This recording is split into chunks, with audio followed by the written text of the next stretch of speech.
2002, we saw the movie 8 Mile, right, which was Eminem's film debut, Oscar-winning movie, showing the world of battle rap as a form of survival. Now, flash forward to 2018, Eminem has produced a movie called Bodied, which I guess satirizes the scene. You know, I guess the culture has evolved, revolved, and some say devolved. And with us today are the gentlemen behind this movie, Bodied, with Calum Worthy, Joseph Kahn, Jackie Long. All right, what's up? This is the California Battle League, and I'll be your host, Donnie Narco, a.k.a. the Walking Drug Lab, a.k.a. Mr. Splash. Put my drink on your bitch's ass and won't even tip the glass. You feel me?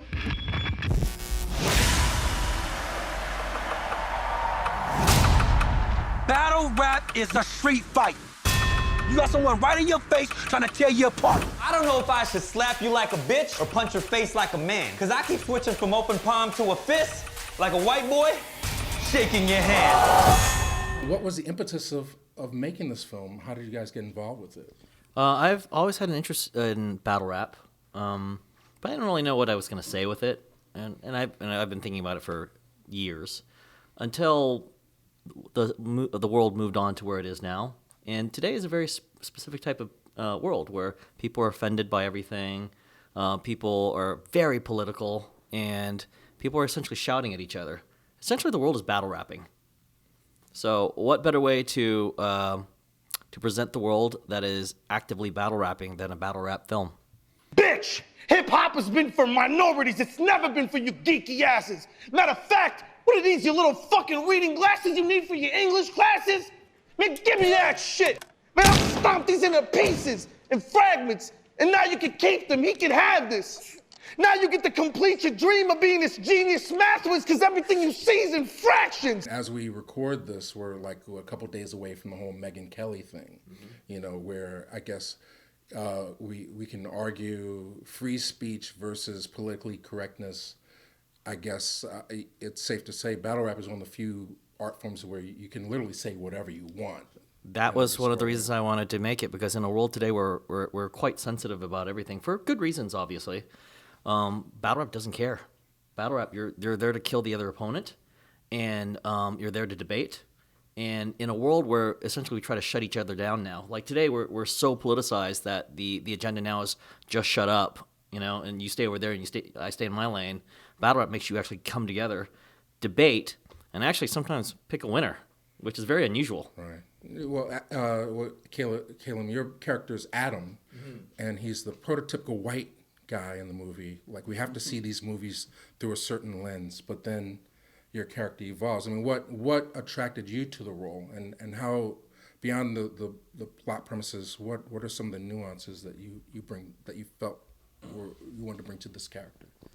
What drew me to this character is the fact that he's an anti-hero, borderlining on being a villain. Throughout the whole film, he's defending all of his friends who are in the rap world to the very quote unquote woke friends that he has at Berkeley. But ultimately, he ends up making some really complex choices that are quite horrible. And I thought that was a really interesting character, and it set up a story to discuss a lot of really important themes. Yeah, and I love a lot of the nuances that come to the character. Jackie, you know, in terms of your characters, also has multi-layers in terms of the code switching, the underpinning of Black identity when it comes to how we're perceived and how the actuality is. What, you know, how did you approach your character when you read the script? Well, the script was amazing. First off, that got my attention right away. Doing something that you've never done before. And it was, of course, playing a battle rapper. Never had a wife, never had a kid in anything that I've done. So it was that part of it, and then the Adam doing a thesis report on the word nigga. Right. So it was just that whole thing that was just, how is this gonna come out? How's it gonna be shot? How's it gonna be filmed and all of this stuff? So that alone, and Joseph Kahn being attached, I already had an idea, like, this is gonna be an amazing movie because I love this guy. So just, you know, being in the hood, born and raised, this is typical stuff I go through every day. If it wasn't a battle rap movie, I'm bagging all day, going through racist talk with my regular friend, my white friends. But at the end of the day, I love all my white friends, my Mexican friends, everybody. See, I'm so old. I remember when people just sat on a corner and called it the dozens. Now you got to pay money to see these guys do it. Actual G's, you ain't kill none. So shut the fuck up and chill, son. Just cause you look like Kim Jong-un doesn't mean you're ill, son. You had some creative Asian jokes. You think? At least you knew I was Korean. As far as I'm concerned, that's culturally sensitive by battle rap standards. What do you do? I mean, besides appropriate black culture for your livelihood? Oh. She bodied you. Not tonight, Satan. When the Galaxy was first introduced to battle rap, it may have been through 8 Mile, and that's 2002. So we're talking like 14 years later. Now it's become its own industry. There are superstars that just do rap battles all over the country. Yeah, I think the landscape has changed in battle rap, and 8 Mile definitely made an impact. Because what happened after 8 Mile was there were a bunch of white boys went into battle rap, a lot of them. And I feel when I watch them, sometimes they're a little tone deaf, you know, because obviously, let's face it, a lot of it is cultural appropriation, yes. and literally just sort of going through the motions of battle rap. But I don't necessarily feel some of the cultural pain in some of that stuff, you know. So the question of 8 Mile was a legitimate question at the time. This is 16 years ago. The question of 8 Mile was, can a white boy rap, right? Mm-hmm. And the Eminem answered it himself, yes. But I think the reason Eminem did this movie is he wanted to see the impact of what happened after that movie. So 16 years later, in a world of cultural appropriation and Me Too movements and Black Lives Matter, you know, the question of Bodied is, should a white boy rap? Your answer. How do? That's all on you. Your answer. Well, you got to be good. Well, at whatever you do. There are a lot of black folks that should be rapping, but I'll put it on you. Well, the truth is, this movie, the message of this movie is actually raising questions. Mm-hmm. The movie is a series of questions, and the hope is that this sparks conversation after the movie. And that's one of the big questions: is should a white guy rap?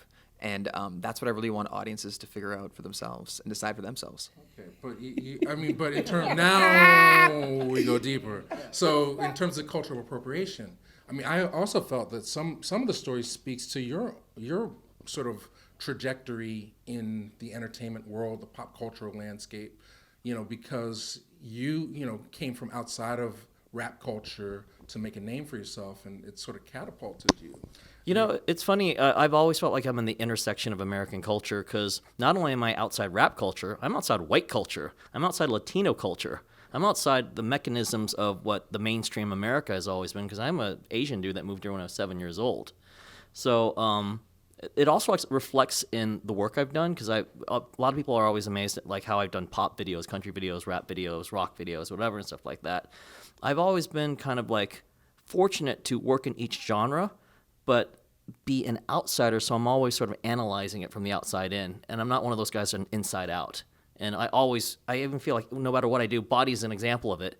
It's an outside in perspective of just analyzing it from a global level as opposed from inside. Does that make sense? It does. I mean, but also, you know, in terms of the commodification stuff, I mean, this clearly you have enough of a reputation, make enough of a living doing music videos. What specifically about making this feature film only your third attracted you? Because it's dangerous. It's dangerous. Like the reality is, this movie was turned down by every film festival because I actually think there's a consumer market for the right message. Okay, and if you ever watch a Hollywood movie, the reality is they're all morality tales, right? But the morality tales are actually pretty simple morality tales. They're kind of easy to understand. Don't kill. Don't cheat on your wife. Don't be racist. I mean, they're great messages. They're kind of like easy to deal with. But can you make a racist joke and can it be funny? And is there a place for that? That's a hard question to answer, you know? Can you actually make fun of someone's sexuality?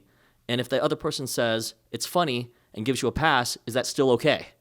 Mm-hmm. These are not easy questions to answer. And so the danger of these type of questions is what made me so interested in telling this story. Right. Well, ultimately, it's about friendship, you know, because you understand that it's an arena, that it's showmanship, it's entertainment. And I think a lot of the spectators don't always understand that, especially when you see the comments in Twitter. And as somebody who grew up at the birth, the inception of hip hop. I'm not like literally, Rapper's Delight. I'm 9 years old. So I've seen it come and go, like I said, revolve, evolve, and possibly devolve. Where do you think this culture's heading in this sort of Twitter versus social media landscape? Art versus commerce, entertainment. Is this stuff disposable? Can we create things that are beyond ephemera in this day and age? And I just leave it to everybody. You want to hear my crazy philosophy that I've sort of developed over making this movie? It comes down to civilization, okay? We as human beings are the biggest predators that have ever lived, okay? There's not 7 billion of us literally messing up the world without the ability to kill things. That's literally what we do. We kill, eat, we take over things, right? And within human civilizations, we branch off. And the only thing a civilization is a stasis point at which we don't kill each other. We just agree that we will stay together like a group of people, or like in one plot of land. We say, I'm not going to kill you, you don't kill me, we're going to eat together. And then when that civilization meets another civilization, they either fight, right, and kill each other, or they go, oh, I'm not going to kill you either, That's culture.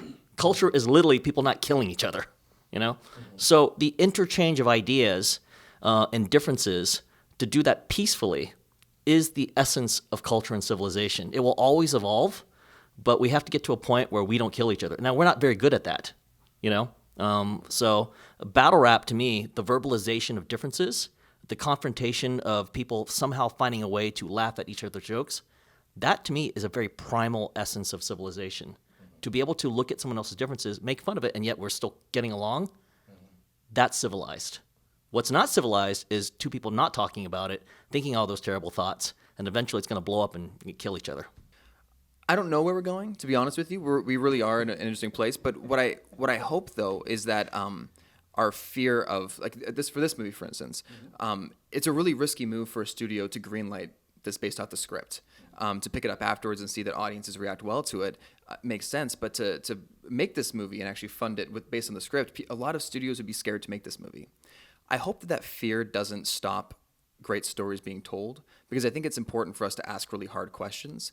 So I hope that more movies like this can be made, and I hope that studios and networks are willing to risk it in order to raise difficult questions. Man, they done said everything in the world. All I can say is go see Bodied November 2nd in theaters and YouTube Premium November 28th. When I'm done with this soft white rapper, he'll be on lines after, typing, all lives matter. White people. Your name was Osiris, but your rap name is Ben. Yeah. Okay. Man, I can hear the racist shit you thinking.